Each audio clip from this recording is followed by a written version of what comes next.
Welcome to this full moon in Scorpio happening at 11 degrees, early hours of the 2nd of May here in Australia. There is something pulling us deeper with this full moon, pulling us into the shadows, into the disowned parts of ourselves, into our fears, and asking us to find greater aliveness and realizing that we have the capacity for tremendous change and empowerment at this time. I want to read you a quote from a book called The Wild Edge of Sorrow, which feels relevant for the energies of this full moon. I'm not sure how or when I began my apprenticeship with sorrow. I do know that it was my gateway back into the breathing and animate world. It was through the dark waters of grief that I came to touch my unlived life.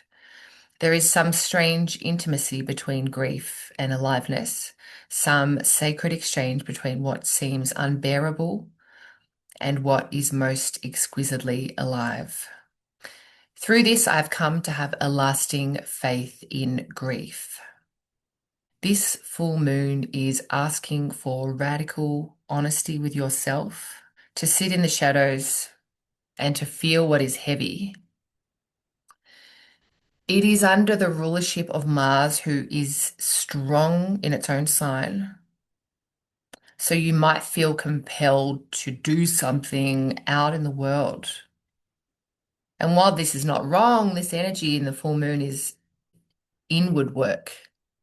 It's a full moon in a yin water sign. So, Mars pushes us forward and it squares Jupiter. The full moon also makes its next application to Jupiter. So, themes of trust, faith, hope come to the fore. Can we trust ourselves? Can we trust our feelings? How can we sit with those uncomfortable feelings and actually allow them to move so we have more space? We could feel challenged. We could feel like somewhere in the grief, there's something that is waiting for us, waiting to become more alive in this process. So, Mars, Jupiter can lead to bold moves. It can lead to risk taking, but sometimes healthy risk taking, especially when it's directed inward, could look like dealing with those things that we have avoided. We've got to watch out for resentment and anger and frustration as the shadowy sides of this full moon because Mars squares Jupiter.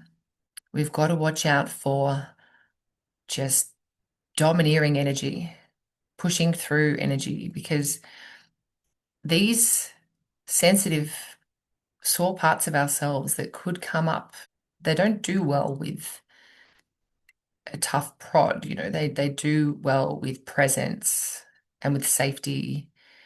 So find a way to tune in and go deeper this weekend. This is the energy. Take a dive into yourself, and I feel like there is tremendous light and healing available that can take us way past the pain and the destruction of grief and loss when we're sitting in the ashes of death.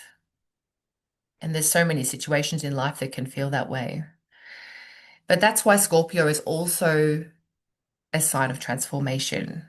Once we have, pulled things down, we have deconstructed, we have sat there in grief and turmoil, we have the capacity to begin again. And this is where that phoenix rises from the ashes. And so tune into what it is that empowers you, what it is that makes you feel most alive, and be brave and courageous. I wish you well for this full moon.